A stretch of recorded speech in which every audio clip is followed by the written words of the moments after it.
Hit it. Huh? Want me to start? You bet. Yeah, do about 15 minutes on this, and then I'll just pick it up and do 15, and we'll do 15 apiece on 5, 6, and 7. See if we can wrap those. We're just going to get some more bottled water. Do you guys want sodas Thank you. or anything while we're out? Diet soda.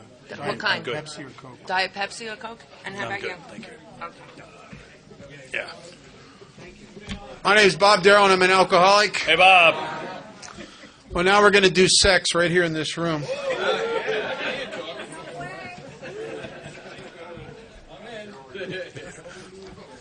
Half of you woke up, the other half wanted to run.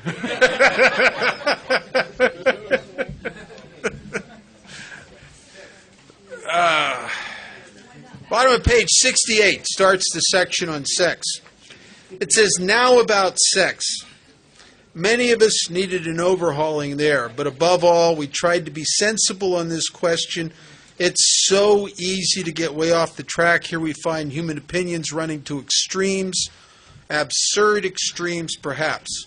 One set of voices cries that sex is a lust of our lower nature, a base necessity of procreation.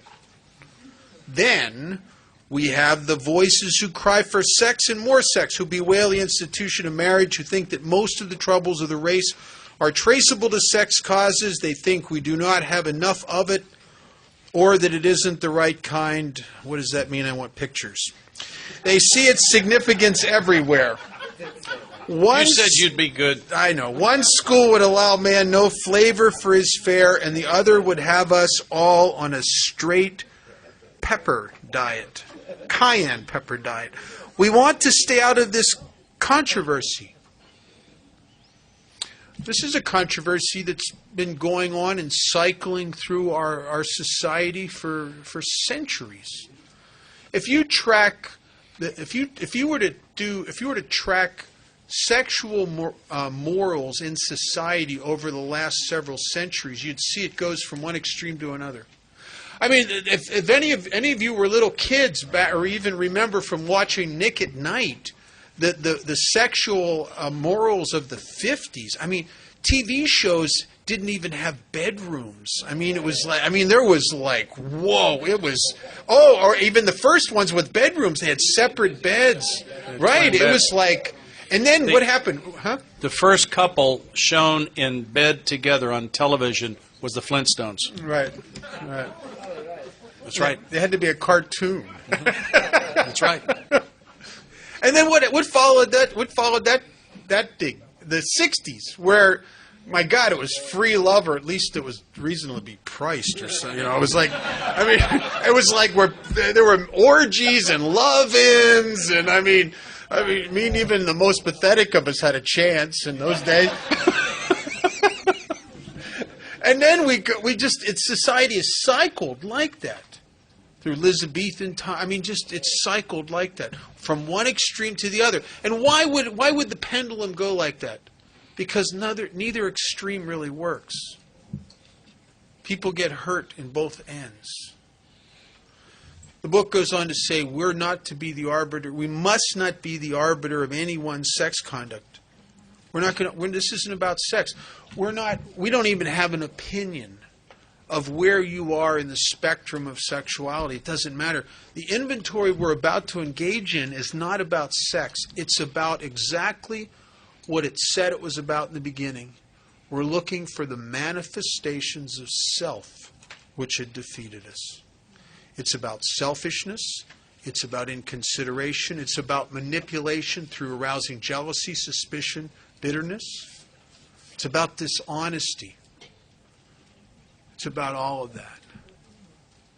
We don't want to be the arbiter of anyone's sex conduct, and that's good news to some of us. Most of us, I think, I've talked to a lot of people over the years. I've heard a lot of fifth steps. And I'll tell you something that I think is amazing. And no matter where you were in the scope of sexuality, as far as frequency, etc., no matter how bizarre you were, whatever, everybody on the spectrum feels bad about themselves. The people who were so locked up sexually that they only had 2 people on their whole sexual inventory, and they had to be drunk in both cases felt there was something wrong with them. And the person that had 400 names felt there was something wrong with them too. No matter where you were, we all come in here with a feeling that we're not quite right. A feeling of inadequacy, a feeling of not enoughness. I live in a city with a $1 billion plastic surgery industry that feeds off of people who tell themselves a lie. And the lie is, as is God made you, you ain't enough. And the more you believe that lie and feed it, the stronger it gets. Right? I know a woman in California, a good gal. She's had 27 plastic surgeries, every one, and she got to the point. At one point, she looked like a model in a magazine. Then she went so far past that she started looking a little odd, actually, almost cartoonish after a while. But it was never enough. It was never ever. She could never look in the mirror and be comfortable with what she saw, no matter how gorgeous she looked. And the problem was not in reality. The problem is in here. Right? So we don't want to be the arbiter of anyone's sex conduct. We have everything in Alcoholics Anonymous that exists in society, that's existed for every nation on earth, from the beginning of time. We have heterosexuals, we have homosexuals, we have bisexuals. I have a friend who says he's a quattrosexual. I said, "What's that?" He says, "Oh, I hadn't done anything with anyone at any time for a quarter." Right.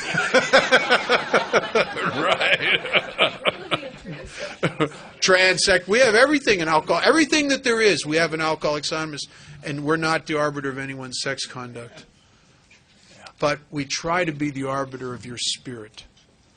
There's an old adage about recovery, is that we must become right with ourselves.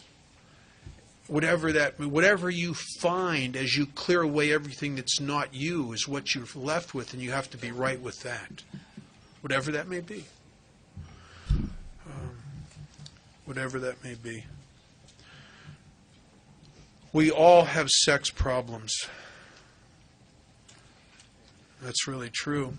I know some guys, I run into guys every once in a while, they're new, and they want to tell me about how oversexed they were. My friend Charlie says it best. He says, "You're not oversexed, you're undersecure." We all have sex problems. We'd hardly be human if we didn't. What can we do about them? Well, here's what we do. And we're making a list again, just like we did, I believe. I'm a list guy. It says we reviewed our conduct over the years past. So I was instructed, and I tell my guys that I sponsor, you make a list of all interactions where there's sexual energy, even if the sexual act isn't actually consummated, if it has aroused that deal in you. You want to see how self-centeredness manifests itself when those instincts are aroused. And in the 12 by 12, it talks about the three basic instincts, the three S's. The instinct for security, both emotional and material, the instinct for sex, and the instinct for a place in society. In other words, what we think other people think of us. We want to feel comfortable with our place in society. And in the sexual arena, it's the one area where all three of those instincts can be threatened severely. Especially in a long-term relationship. If you're in a long-term relationship, a marriage, especially if it's a community property state, your material security is in danger. Your emotional security is in danger. Your position in society is in danger, because I don't know anybody that wants to go back to their family or home group or church or anywhere where they have the friends and have to tell their friends that I failed again at another one. Right? I don't know anybody. And then your sex is threatened. So because of that, I think that there's more self-centered angst in the sexual arena than any other arena. That's why it makes some of us so crazy. If I get a phone call from a guy at 4 a.m. and he's thinking about drinking or sticking a pistol in his mouth or in somebody else's head, it's usually because of a sexual relationship that's gone sideways on him. it makes him insane. Because all three, because the greater the self-centered fear, the greater the insanity. Right? And it's the one area where you can have self-centered fear because all of your instincts can be threatened. And so what do? It says we list those relationships. And I ask myself these questions. Where had I been selfish? Well, when you do that through your whole life in every relationship, man, it starts, you start, man, every single time is that the truth was, even though I dressed it up and I could be so loving and attentive and all this other crap, the real truth was, it was all about me. I could act loving and other-centered and altruistic, but the real truth was, I want something. I want your love. I want your attention. I want to get laid. I want not to be alone. I want companionship. It's all about me. And I realized, I looked back through and I thought, oh my God, I'm such a me-first person. Selfishness, self-centeredness, that we think is the root of our troubles. And the second question, dishonesty, I found that most problems in this arena come from dishonesty. And it's often a delusional dishonesty where we don't even get that we're being dishonest. It's that we try to write checks we can't cash. It's a psychotic, wishful thinking. It's really not this way, but God, I want it to be this way so badly I imagine it is, when it's not. Right? I think, I run into guys all the time, and I think there's a little bit of this in every one of us. This hole inside of us, we misinterpret. And what happens when you take the alcohol and drugs out of your life, and you're 2 years sober and you haven't worked the steps and you got this big vacancy? It starts looking a little bit easily like a relationship-shaped hole. Right? Doesn't it? You start thinking, what's missing? And you get all of a sudden you start looking around your home group, looking around the gym, looking around work, right? Driven by self. It's really a God-shaped hole. You know how you know that? Because you can try to fill it with an endless series of people, and it never gets full. It's always the same thing, over and over and over again. I heard a guy years ago say something I thought was very true. He says, you have no hope of having a healthy relationship until you no longer need one. Right? If all you're bringing to the table is vacancy, then that's all you're bringing to the table. Relationships are for whole people. They're not. You can't make a whole person with two crippled children. You can't do. I mean, it's a nice dance, but it just doesn't work. I'll tell you a couple types of dishonesty. I heard this many years ago. This story about this guy and this gal that both got sober around the same time, and their sponsors had both told them not to be sexually involved with anybody for a year. Some of you are going to find this hard to believe. They actually did that. But by the time the year came, they were kind of over ready. You know what I mean? And for the last 2 months, they'd been making cow eyes at each other across the home group. You know how you've seen that in AA. You see it in AA. And one day at the coffee bar at the break in the speaker meeting, they bump into each other and go into heat. You can get a suntan standing around somebody like that, Oh, man.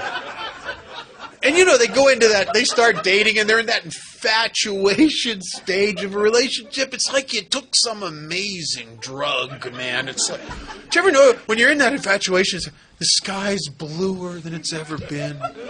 Oh, she's so brilliant and funny, and life's good. God really loves me now. You're nuts. You should be locked up, man. You're crazy. But it's a wonderful drug, man. I'm telling you. And they're in that infatuation stage. And one Saturday afternoon, he says to her, sweetheart, what are you doing tomorrow afternoon? She goes, oh, I don't know. What are you doing? He says, well, the the big football game's on. I don't know if you like football, but if you come over and watch the football game with me, I thought, if you like that, would you like to do that? She says, oh, I'd love that. Yes.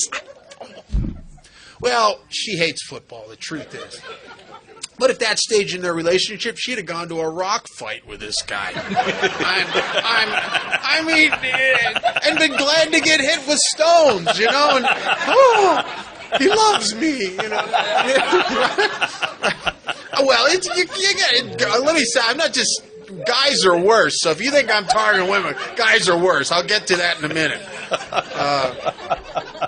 So they eventually end up living together and are engaged to be married, and everything's wonderful. And a year later, Sunday morning, she says to him, she says, I want you to come to the mall this afternoon with me. We got to pick some stuff out for the place.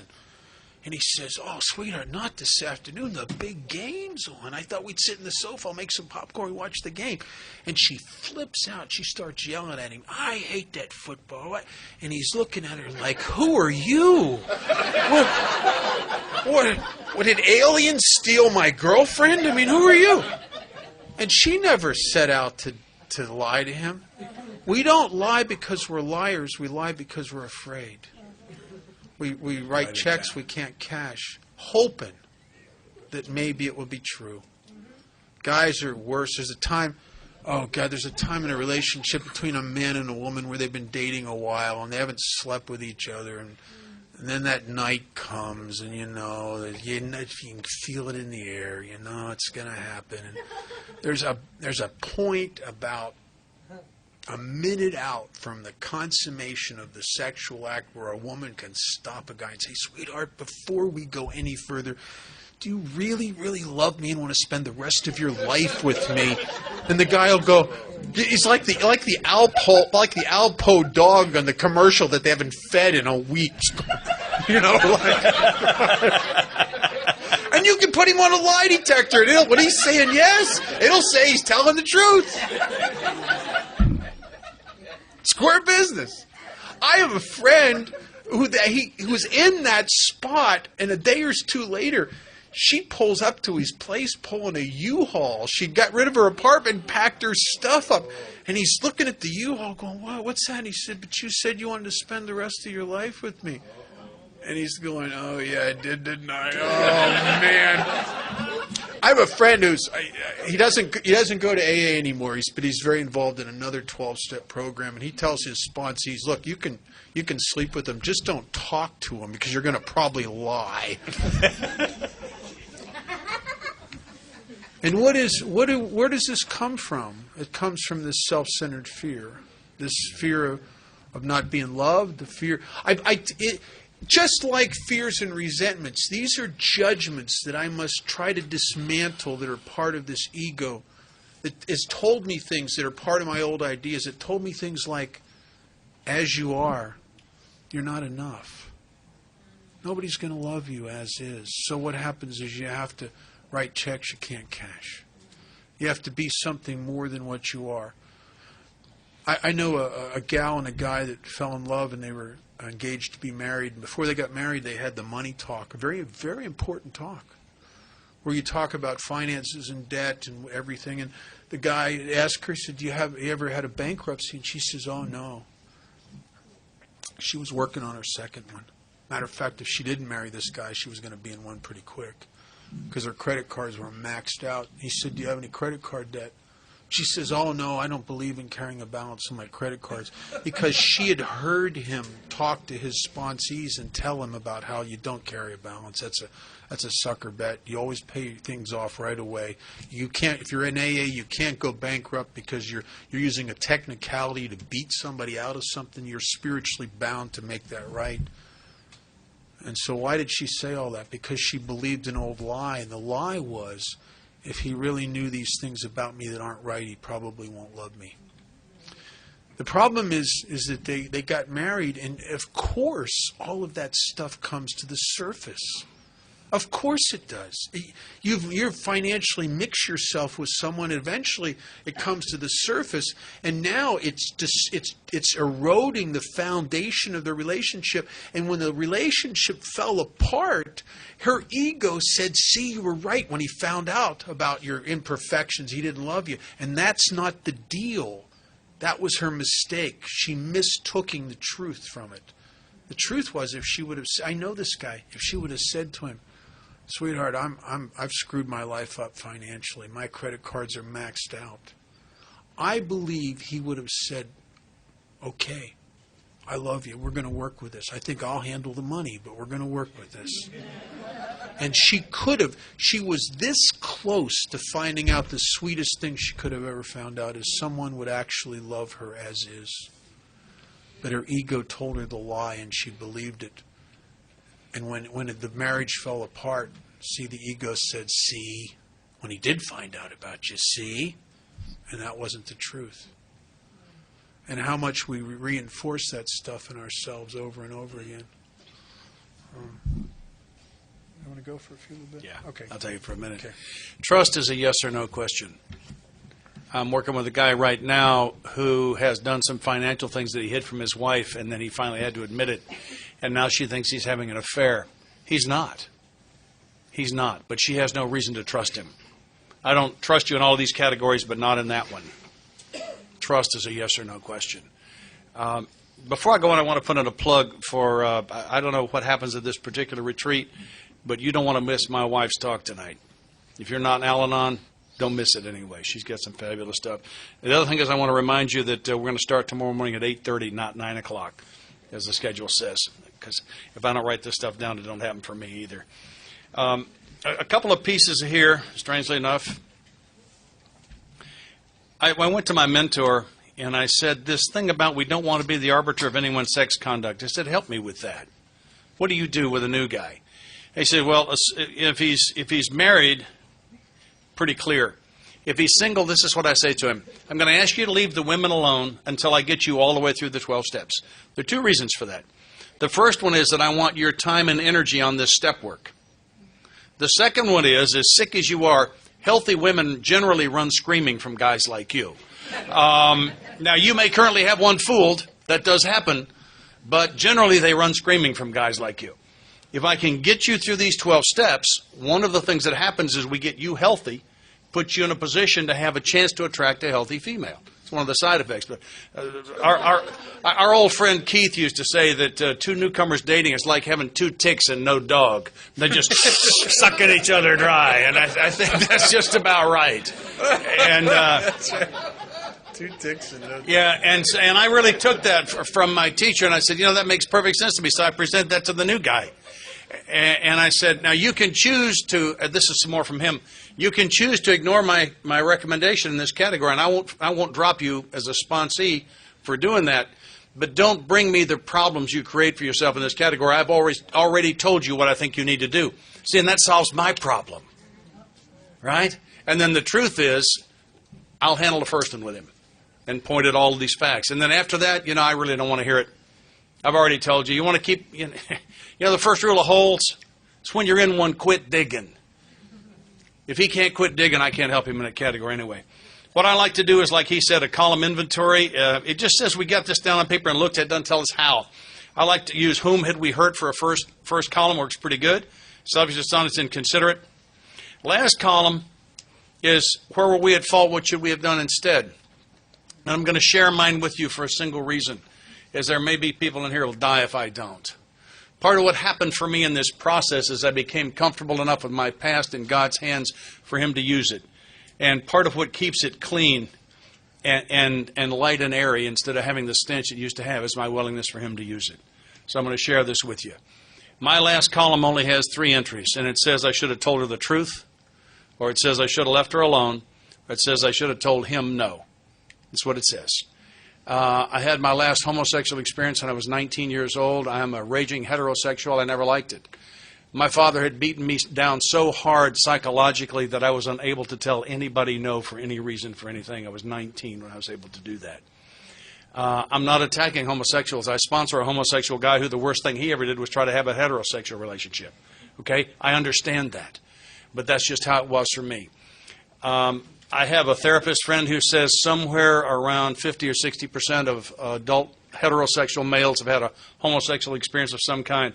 Bob and I have compared notes. We believe between us we've heard around 300 fifth steps. We think the number's in the 90s. We spoke with a lady friend of ours who's sober over 40 years. And we asked her about women in the fifth step she'd heard. She said it's around 80%. So if that's the one that's eating one of you guys, come talk to me. I'd be more than happy to talk to you. That's usually the one they can't dump in step 5. It's the one that's killing you. Do you observe me that I don't change any when I shared all that stuff with you? Can you see that there's no weight on that for me anymore? I believe that's available to everybody. Not just that particular instance, but whatever it is. Whatever it is. That's what this thing is about, is a new freedom. The old freedom was 4 shots of tequila. This is a new freedom. It has to be new. And I have to do other things to get it. And then it tells us in this next paragraph, why are we doing all this? It says to shape a sane and sound ideal for a future sex life. Was it selfish or not? And it says we ask God, oh my goodness, we're going to talk to God about sex. Well, I have news. He's the one that invented it. Do you ever think about that? Nice job. Thank you very much. I appreciate that. I really do. And so I'm going to talk to him about my ideal. And so I asked this guy I'm sponsoring, talk to God about your ideal. And I want you to write it down. The ideal, by the way, does not have to do with her dress size or the color of her hair. It has to do with your behavior, given your current set of circumstances today. For example, if you're currently single, we don't need to know what it would be if you were married but temporarily separated, but not legally separated, but you thought she had a boyfriend, but you weren't sure. We don't need that one, Stanley. You're working too hard. Let's get the today word into this thing. What do you think God wants you to do / not do in this category today? Mine is simple. I'm married to a spectacular woman. Miss Linda's supposed to get all of my sex energy. It's that simple. I'm 65 years old. I have some good news for you guys who are afraid you're going to live to be 65. I have some really good news for you. And then I tell the guy, I tell him, if you want to read me your sexual your ideal, I'd be happy to hear it, but I don't require that. But I'll tell you, when you're writing it, if you go past about 3 lines, you didn't understand the concept. But let's get it on paper so you really know what it is. Not to be used lightly or despised or loathed. And then we're supposed to be willing to grow toward this thing. It's okay if I make a couple of mistakes. Actually, not anymore, it's not. But when somebody is new, I think it's okay if they make a couple of mistakes. That's what it says here. And we're asking God in meditation what we should do about each specific matter. And here's the willingness again to make amends if we've done harm. Sounds again like step 8.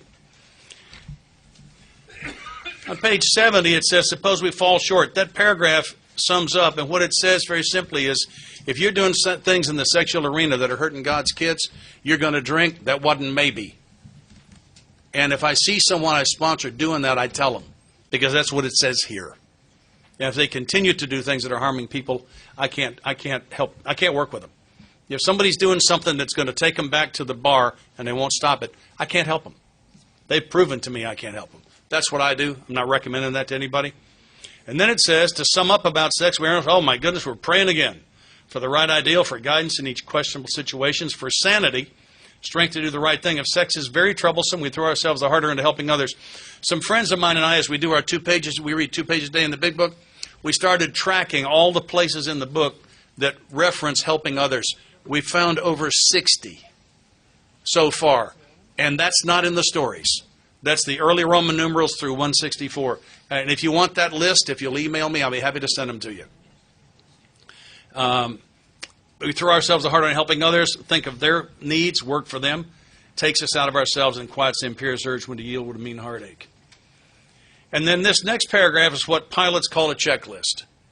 It says if we've been thorough about our personal inventory, we've written down a lot. If you've written all of the things that we discovered today that are written in step 4, and you've never done an actual 4-step before, probably you've written down a lot. Then it says we've listed and analyzed our resentments. We covered that, didn't we? We had a list. We did a lot of analysis. We covered that. We've begun to comprehend their futility and their fatality. Yeah, we killed you 7 times on that one page. We've commenced to see their terrible destructiveness. We covered that, didn't we? We've begun to learn tolerance, patience, and goodwill toward all men, even our enemies. We look on them as sick people. We covered that, didn't we? We've listed the people we've hurt by our conduct and are willing to straighten out the past if we can. We found that at the end of the resentment inventory. We also just found it toward the end of the sexual misconduct inventory. I would propose to you, if you've done something that somebody else alleged to you as a 4-step, and you can't answer yes to everything in that paragraph, you might try the real 4-step. I think you will find it to be a life-changing experience. It was for me and for the men I've had the privilege of working with where we began to dig the poison out of the soul. There's a tremendous cleansing that comes from laying down those resentments, beginning to outgrow the fears, to step out into the sunlight of the Spirit on this sex thing and do it the way it's supposed to be done. It's a whole different ball game. Whole different thing between making love and getting laid are different. And I didn't know that. And it says in this book, you read it again and again, faith did for us what we could not do for ourselves. We hope you're convinced now that God can remove whatever self-will has blocked you off from Him. If you've already made a decision, that would be the 3rd-step decision we talked about, and an inventory of your grosser handicaps. That's what we covered today. You've made a good beginning. That being so, you have swallowed and digested some big chunks of truth about yourself. I studied biology. I know what happens after swallow and digest, right? That stuff's out of here. And step 4 is about out of here. It's about out of here. Powerful, powerful stuff. We're going to move on. I'm going to start on 5. When do we end? I forget. Quarter after. Okay. We got 30 minutes. Yep. You want to start on 5? No, go ahead. Okay. We make this up at the breaks. I say one thing. We really do. Yeah. For a friend of mine says that, look, I don't have an opinion on this. He says that looking for a mate in Alcoholics Anonymous is like shopping in the dented cans section of the grocery store. You might get a good set of niblets, but you might get botulism too. We don't know. Yeah, at my home group, we say dating before you've actually done the 12 steps is like pouring Miracle Grow on your character defects. Yeah, it'll just make you absolutely crazy. Moving on to page 70, at the end of the first paragraph, it says this brings us to the 5th step in the program of recovery. So there's a 72. 72. That's a reference to the fact that this is our program of recovery again. And about 4 lines from the bottom, the best reason first, if we skip this vital step, we may not overcome drinking. So that's a reason to do step 5. Fairly decent one, I think. On page 73, first full paragraph, more than most people, the alcoholic leads a double life. He's very much the actor. To the outer, this is the actor thing. You remember we talked about on page 60. He wants to run the whole show. Now he wants to run what they think of him. But it's the same actor. Presents a stage character, the one he likes his fellows to see. He wants to enjoy a certain reputation, but knows in his heart he doesn't deserve it. That's my story. Bottom of the page, we must be entire. We know we're skipping a lot of great stuff here. Our mission isn't to cover it all. It's not our mission. If we expect to live long or happily in this world, and we think well before we choose the person to whom we're going to give this 5th step, and I think we all know that there aren't any rules in Alcoholics Anonymous. The first one is mentioned here on page 74. At the bottom of the page, you see the word notwithstanding. Count up 3 lines above that. The rule is that we must be hard on ourselves, but always considerate of others. I can't do my 5th step with somebody that may harm. Can't do it. I've seen so many people go out to make amends, and they dump their 5th step on their mother or their wife. It's a horrible thing to do. Horrible thing to do. Be very careful. I heard a discussion about who should hear it. The men I sponsor are free to do their 5th step with anybody they want to, and me. I'm going to be there. And if they need to do it with a priest and so on, I'm great with that. I don't have a problem with it. I plan to be there. This is an experience out of my past. My sponsor used to run a treatment facility, and I was doing some part-time stuff down there, and we had a guy come in on Monday morning just devastated. On Saturday, he had done his 5th step with his preacher. On Sunday morning, his preacher had delivered his 5th step to the congregation with him and his wife sitting there and his name tied to it. So do what you need to do. Yeah. And I saw the blood on that floor. And I don't know how that guy's doing now. I have no idea. But I'm telling you what. Anyhow. So I got to be careful about who I choose. And this thing about being considerate of others, Bob made a point when we were doing one of these a year or so ago. That's an awfully good way to approach step 9, too. And just for fun, while we're doing rules, I think there's one on maybe 101, 102, somewhere 102 maybe? Yeah. Is there? No, bottom of 101. Yeah. Yeah. Paragraph near the bottom. So our rule, we have any rules? Here's the next one. Our rule is not to avoid a place where there is drinking if we have legitimate reason to be there. It goes on to say that, and make sure my spiritual house is in order. And then the other rule that I've found here is on page 118 in the chapter 2 Wives. A guy I sponsor says it's only misprint in the book. T-O, 2 wives, should be T-W-O, 2 wives. That's the average. Page 118. Paragraph begins in the middle of the page with we women.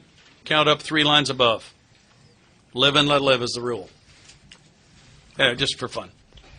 Back on page 75, we talk about the fact that this is a life or death thing. And what I see is a one-sentence direction on how to do step 5. It says we pocket our pride and go to it illuminating. That means to shine light into. Illuminating every twist of character, every dark cranny of the past. And I like to ask him before we start, are you nervous? If a guy's doing his first 5th step, are you nervous? If he says no, we're wasting our time because he already knows what he's not going to tell me. And I shared that with a guy I sponsored, had about a year and a half, and he's going to hear his first 5th step. And he said to the guy, are you nervous? The guy said no. And Rick said to him, you already know what you're not going to tell me. He said the guy came apart, bawling, snot slinging, and told him the whole truth right there. They were done with that 5th step very quickly. Because it's that simple. If he's not nervous, he knows what he's not going to tell me. If he's nervous, he's either going to tell me or he's not sure. I'll take either one of those. I'll take either one. And we're going to sit down prayerfully. We got the phones turned off. We got some Kleenex. We got some drinks. We had restroom. We're by ourselves. And I'm going to ask him to pray for clarity of mind and courage to say what he needs to say. And I'm going to ask God to make me perfect. The book says I can do that on page 13. Last full paragraph, 4 lines from the bottom of that paragraph. Never was I to pray for myself, except as my request bore on my usefulness to others. Then only might I expect to receive, but that would be in great measure. And I ask him to make me perfect when I sit to hear a 5th step. I find no directions on how to hear a 5th step, and all I have is what my lineage passed to me. In my lineage, we don't hear 5th steps, we exchange them. And we do this prayer thing. And then I say to him, I want you now to tell me the single worst thing you ever did. I want it right now. And when he tells me, then I tell him when I did that. And the odds are good I did. And then I want the next worst thing you ever did. And I tell him when I did that. And he may hit one that I didn't do. And we do that until he can't think of one. If he misses one of my big ones, I make sure he hears that from me. And then we reference his 4-step and look around and see if he's missed anything. That's just how I do it. 5th steps are running somewhere right around 2 hours these days. They can go for days and days and days if we do the free form thing and just, tell me about it. It can take forever, especially a guy not sure he's going to tell it all. He can take forever getting to the big stuff. And I found if I get the big stuff out early, it happens pretty fast. I then like to read him. When he believes he's finished and I believe he's finished, I ask a series of questions. Have you harmed any human being or have you hurt an animal? I'm surprised how many of us have beaten dogs. There's a big number on that. Have you had a homosexual experience? Even if he's already given one, I ask if there's another. Have you had sex with an animal or a family member? And please don't read between these lines, okay? I'm going to talk about something here that's politically a fairly hot topic these days. I ask him if he's been involved in an abortion. There are a lot of people who are just fine with that, and that suits me fine. I don't have a comment on that. There's some of us that's the heaviest load we're carrying. And some of them have got it buried down so deep they can't even find it. And so I asked that question. And then I asked him if there's anything they had decided not to tell me, or they were unsure whether they would tell me, either of those. And then if I think he's finished and he thinks he's finished, I read him the 5th step promises here on page 75, which is the balance of that paragraph, and tell him that he's finished the first half of step 5. And then the book says, returning home, we find a place where we can be quiet for an hour, carefully reviewing what we have done. I want you to go home. Now, if you don't have a home that you can go to that's safe, you can stay here. This will be your home for now. If you drive home, I don't want you to turn your cell phone on. I don't want you to turn on the radio. I don't even want you to listen to one of my CDs. I mean, this is commitment. This is commitment we're talking about here. All right? I want you to mentally hold the space. You go home. He says, we thank God from the bottom of our heart that we know him better, because I also tell him at the end that I forgive him, that I believe God does, and that by the time we finish step 9, I believe he will have forgiven himself. It's been my experience. Taking the book down from the shelf. I'll expect you to go home, put your book on a shelf. It'll need to be shoulder level or higher. I'm going to want to know about that tomorrow. I will be asking. That's ridiculous, and I require it. That's what it says. And then, without reading the balance of this paragraph, what it says is, you sit for an hour and talk to God about those first 5 steps. Have you been thorough? Call me. Somewhere approaching 50% of the time, I get a phone call within the next 24 hours that he just did flat forget something. Just forgot it. Great, no problem. We take that one on the phone. Don't worry about it. I see it's not quite half, but it's pretty close. See a lot of that. Top of 76 says, if we can answer to our satisfaction, that's what we've been through with the first 5 after 1 hour. We then look at step 6. Oh, steps 5 and 6 are apparently done the same day. We emphasize willingness. Are we now ready for God to remove all the things we've admitted are objectionable? Can he take them all, every one? And then here's a very cleverly concealed 6-step prayer. If we cling to something we will not let go, we ask God to help us be willing. And then it says, when ready, oh my goodness, looks like 7's done that same day too. We say something like this, my Creator, I'm now willing that you should have all of me, good and bad. Pray that you now remove from me every single defect of character which stands in the way of my usefulness to you and my fellows. Grant me strength as I go out from here to do your bidding. And here's the amen we talked about before. Kind of interesting. I swear this wasn't here. I thought that I was asking God to remove all my defects of character. It's not what it says. It's just the ones that stand in the way of my usefulness. And it never occurred to me that I wouldn't ask him to take them all. And it hadn't occurred to me that God could possibly use one or more of my character defects as tools to help me. And I had that experience a couple of years ago. What we do here is a little bit on the dangerous side. I mean, it's okay if you think one of us is great. It's not okay if we do. And I get to thinking I was. I had too many people telling me I was great and I changed lives, and I started believing it myself. Okay if you put me on a pedestal, not okay if I do. And I got up on the pedestal. And I came pretty close to doing something that would have been pretty bad. And I came down off that pedestal. And God used that character defect as a tool to help me. It's a powerful God. It's an amazing process. My sponsor said that the book doesn't say anything at all about me working on my character defects. And when I work on the character defects, I am living in the problem. And that all of my character defects are self-centered. There are no exceptions to that. And self can't push self out of the center. If it could, it would leave a vacuum. So the answer to my character defects is not for me to work on them. The answer to my character defects is for me to do the things that you've taught me to do to lead a God-centered life. And when I do that, my character defects just recede. It's not like I take power over them. They just recede. What I do is invite the light in and the darkness flees, because the darkness cannot exist in the light. So I don't focus on the darkness. I get involved with the light. And that's how I get changed. That's what happens to me. Somebody asked me a while back, do I think the path gets narrower? And I think the best answer I ever heard was, if I stay on the center line, I won't notice. Thanks, Scott. There's an old adage in Alcoholics Anonymous that if 3 frogs were sitting on a log and one of them made a decision to jump in the water, how many frogs are still in the log? And some new guy will say, well, 2, and the old timer will go, no, he only made a decision. He's still on the log. If you were to carry out the decision, it would be in step 7 that you'd hear the splash. This is really where we set down all our defense mechanisms and become entirely ready. And this is a very small little step in a very small little paragraph on the top of page 76, and yet I think it encompasses the story of a lot of our sobriety, how we become entirely ready. My sponsor tells a story. He uses an analogy that I think is pretty good. He said that we're so beaten by the bag and the bottle that we come to AA and we're forced to throw the towel in.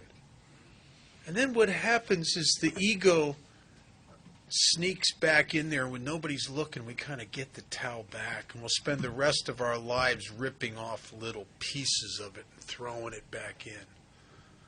As we get to that place where God is either everything or he's nothing about the IRS. He's everything or he's nothing about the police. He's everything or nothing about the relationship, the children, the job, the judgments in AA, the lust, the gambling, the food, or whatever the deal is. We keep throwing in the pieces of the towel. How do we become entirely ready?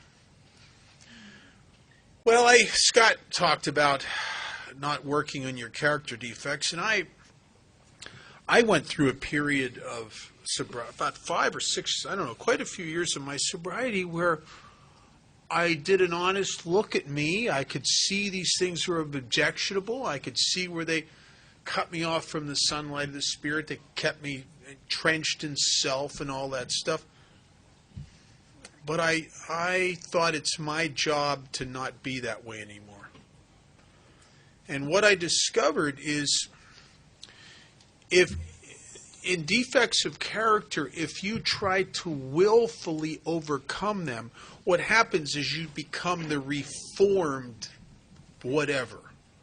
You know, like a reformed smoker who is so intolerant of other people who smoke, who's up on the high horse all the time, you know, that guy. You become the reformed whatever. And so I spent, I had this tremendous bottom with judgment in AA. I mean, I was, sitting at meetings taking people's inventory. And so I decided, I'm not coming to, I didn't go to God with it. I said, I'm just not going to be that way ever again. And what I became is I was no longer, I wasn't doing that anymore, but I became very judgmental of people who were judgmental. Right? Which makes me exactly like them. Right? It's like whatever in the universe, for every reaction there's an opposite and equal reaction. Whatever I try to overcome with self-will seems to give it power.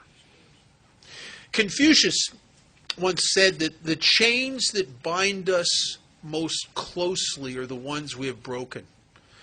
If I'm fighting something, if I'm a reformed something, I am still as hostage to that as when I was doing it.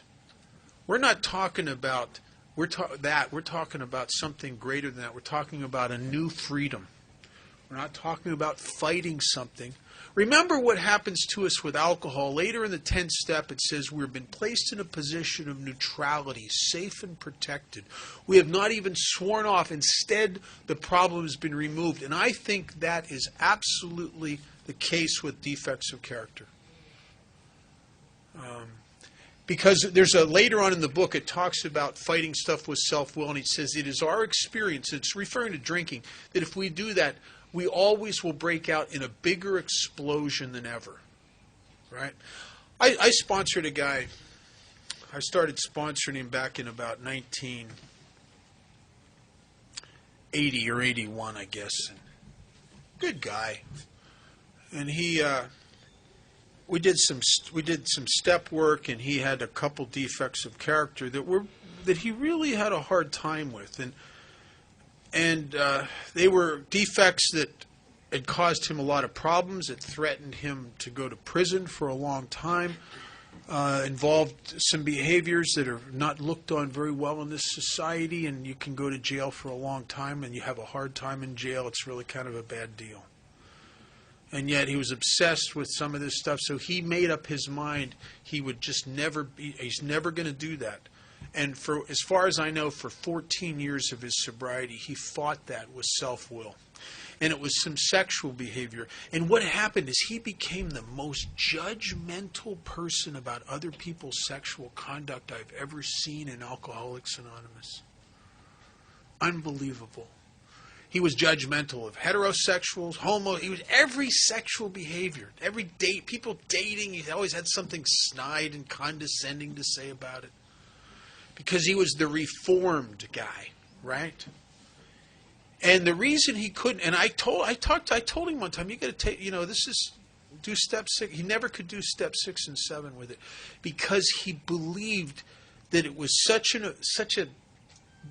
he had such a strong judgment on it that he believed he had to overcome this in order for him and God to be okay. So for 14 years, he didn't act out on the behavior. And then 14 years through the internet, he hooked up with some people that were into that kind of stuff, and he got back into it. And what happened is he couldn't tell me about it, and he couldn't take it to God because he was ashamed of himself.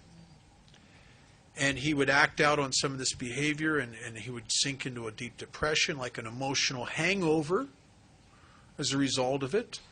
And a doctor in Alcoholics Anonymous who was not a psychiatrist, who didn't even interview him, just was at a meeting, and the guy was depressed, and he said, here, take these, and gave him pills for the depression that allowed him to continue the behavior.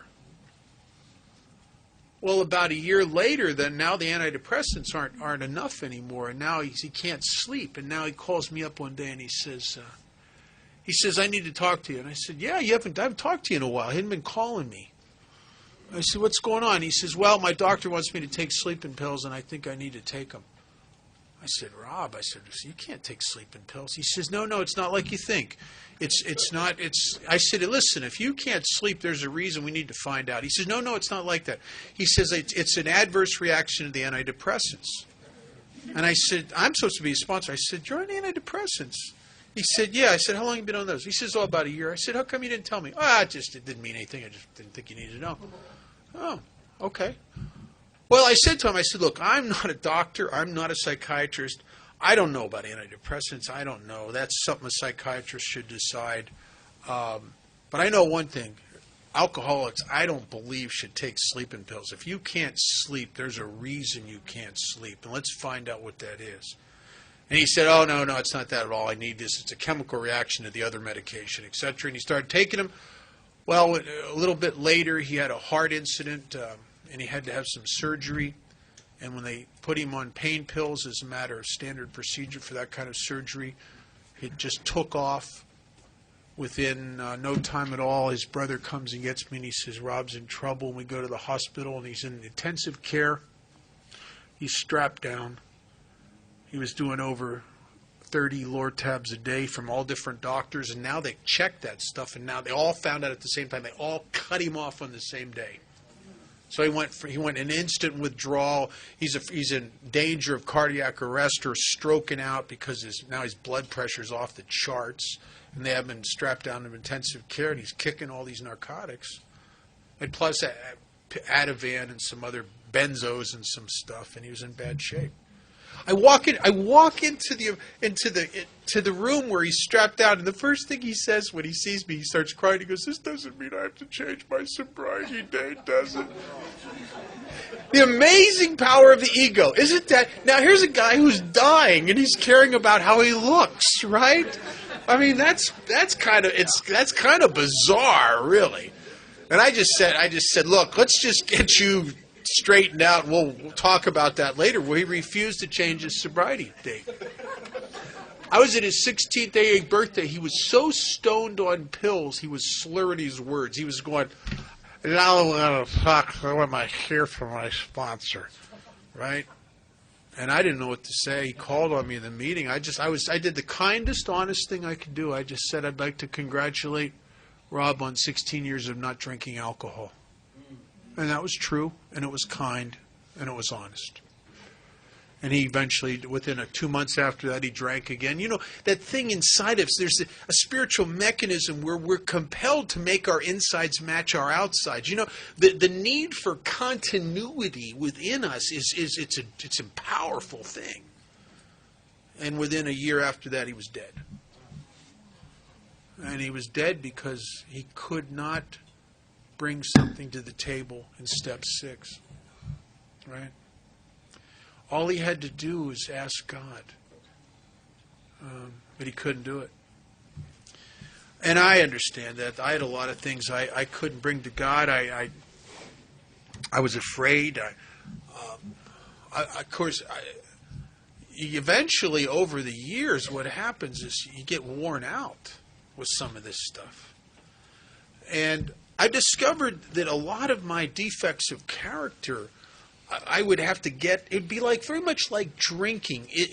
I have to get to a place with the defect that I got to in drinking. Now, what did happen to me with drinking? Is I got to a place where I knew beyond a shadow of a doubt that I can drink till it kills me. There's no more value in drinking. There's no more fun in it. As long as I secretly thought there was a party there, I'm not really ready for AA yet. Not really. I can intellectually think, well, you really should stop drinking. This is really hurting you. But as long as I think there's a party in there somewhere, I ain't ready. And as long as I secretly thought there was value in these defective defense mechanisms, I ain't ready. It don't make me a bad guy. It just makes me the way I am. And what are the values? I would like, and here's what happened to me. I started praying about some of this stuff. I'd started asking God to remove it. But I'm a hypocrite. I don't really want God to remove the defect. I want him to remove the consequences. In Bill's story, there's a thumbnail sketch of him going through the steps with Ebby in the hospital. And in that thumbnail sketch, he says something different. He says, when he's talking about steps 6 and 7, he says he asked his creator to remove these things, root and branch, as if there's two parts. And I know about the branch, that's the consequences. That's the thing that's poking me in the eye. But what's the root? What's the secret, hidden idea of value or something, or gratification from the defect? I know everybody would like the branch of resentment to be removed. Nobody likes that you can't sleep and your head's going like a rotisserie all night and there's no peace. Nobody likes walking into a room and that person's there and you just seizes up. Or the person you resent, somebody tells you, hey, did you know they just bought a nice new car? And you go, ah, right? Now, I'd like to be free from that, but am I willing to give up the pleasure of judgment? You can't be free of one without the other. It's like saying to God, take away the hangovers, but let me drink. It's a package of cause and effect. And Chamberlain used to say that this was a process of uncovering, discovering, and discarding. I have to get the truth. I have to awaken to the realization that there is this thing that I think is defending me against a life that is threatening, a life that is vacant, a life that is desolate, a life that is lonely, isn't really working. That all the things I'm using to protect me are actually exasperating the things I'm trying to protect myself against. And they make it worse because they're defective. And that's the problem, is I'm afraid to let go of the known for something that is unknown. Paul, an old friend of mine, Paul, who's actually stories in the book, who died a few years ago, Paul said there's a sense of security in the familiar no matter how painful it may be. There's an old TV show I saw when I was a little kid. It was called Rescue 8. And it was a wonderful episode. And it's funny how you remember stuff, but I remember this episode. And these two paramedics, their job was to go out and help people that were in trouble. And this one episode, they come out on this call, and there's this little girl, cute little girl, and she's stuck with her arm wedged into a vending machine. And she's crying, and she's upset, and her parents are there, and they're upset. And now the firemen are showing up, and they're pulling saws and torches off the truck, and they're going to cut this door off, and all this equipment is scaring the girl. It's scaring the parents. It's making it worse, and she's crying, and she's in a lot of pain, and please get me out of here. And the one fireman's just standing back watching all this, the one paramedic, and he looks at her, and he says, "Sweetheart, do you got something in your hand?" And she went, "Uh-huh. What do you got in your hand?" "A candy bar." well, sweetheart, can you let go of the candy bar? It's my candy bar. It's my candy bar. But we can't get you out unless you... It's my candy bar. But, sweetheart, we can't get you out unless you let go of the candy. It's my candy bar. And then he says to her, he says, sweetheart, if you will let go of that candy bar, I promise you, I will get you 2 candy bars. And because she finally trusted him, she said, really? And he said, I promise you. And she let go of the candy bar and her hand slid right out of the vending machine. And I think sometimes with God and our defects of character, it's like that. Do I trust God enough to let down and give up these defenses? And that's really what they are. If you look at surrenders in movies, what happens? The person surrendering lays down all their ability to defend themselves. They discard their knives, their hand grenades, their rifles, their pistols. They make themselves utterly defenseless, and they sit on the side of the road and they wait for someone to come along and tell them what to do. And what's our experience is we surrender, and everything we're trying to protect ourselves and get, we get. And we're safe and protected. We never had to protect ourselves to begin with. I'll tell you a little quick story about the Japanese. And we have time? Yeah, we'll make time. All right. I love this story. In the mid-1940s, the Japanese Empire was faced with extinction. 2 atomic weapons had been set off in 2 of their large industrial centers, Hiroshima and Nagasaki. They had no atomic weapons. They had no defense against that. They were terrorized. I mean, they really were looking at extinction. They were looking at their ultimate destruction. And they were forced into a surrender very similar to some of us when we come to Alcoholics Anonymous, an absolute lack of alternatives. And they met with the Pacific Fleet. Scott has a little story, tells sometimes about that. But the bottom line is that they signed the formal terms of surrender, which in essence was their 3rd step, which is our formal terms of surrender. But that was not the end. An inventory must be taken of all their defenses, their army, their cannons, their ships, their planes, and then they must be dismantled and rendered over to us to leave them virtually defenseless. And at that point, I can't imagine, I'll tell you, I can't imagine a more fear-wrought surrender, because they had to do that in the face of knowing that we knew what they did at Pearl Harbor, knowing about the Bataan Death March and the camps and the torture and all that stuff. They had to surrender and make themselves absolutely vulnerable to a person, to an entity that they had hurt extremely. I can't imagine a more fear-wrought surrender. Within no time at all after that surrender, they were forced into an ethic that all surrendered entities are forced into. We are an ethic of service, an ethic of moving yourself aside to serve a greater whole. And if you ever studied or looked at Japanese businesses back after, in the decades that followed World War II, they developed a tremendous ethic, and they started just rocking and rolling because the individual was no longer important. The whole was greater than the individual. And they had removed self out of the equation to serve a higher goal, a higher purpose. And within 4 decades of a surrender, of living a surrender and a life of service, the Japanese owned more of the United States than they could have ever conquered or held by military means. I was over in Maui, was visiting some friends I was over actually in Japan, but I was over in Maui at the height of their oh man, we're not even talking about billionaires in Japan, just regular guys. Their standard of living was so high.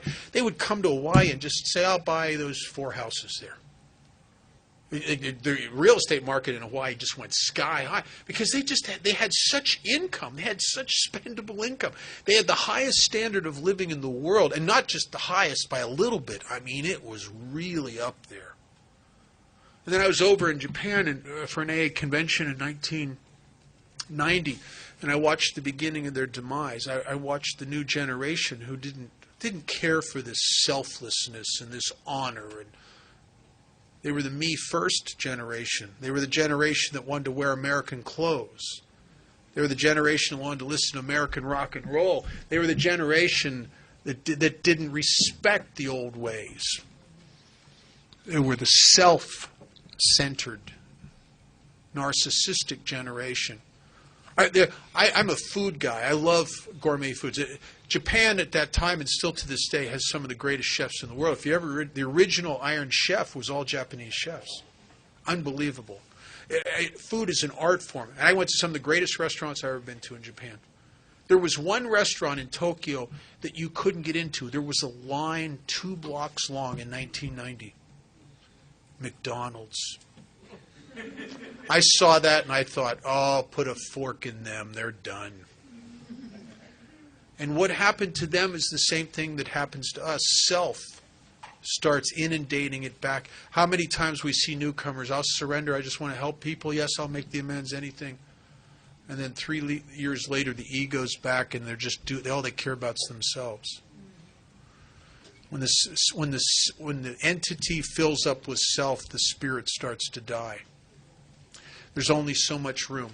It's either self or spirit. And the more you bring in one, that pushes out the other. Our great teacher told me one time that the alcoholic is like an electromagnet that's been dragged through the junkyard of life. We got all this rusty, sharp, nasty, jagged, ugly stuff stuck all over us. And what we do with these steps is we very slowly turn the power down and eventually off, and this stuff begins to fall away. And this beautiful thing I've always really been emerges from the inside of that. We're not going to change me into something. We're going to teach me to quit having all of those things that I no longer need. And God was not having a bad day in the middle of a long losing streak when He came up with me or any of you. We were wrong. It didn't happen that way. And as I learned to lay down all of those defenses, this beautiful thing that we've always been emerges. We are going to start again at 33 minutes after the hour.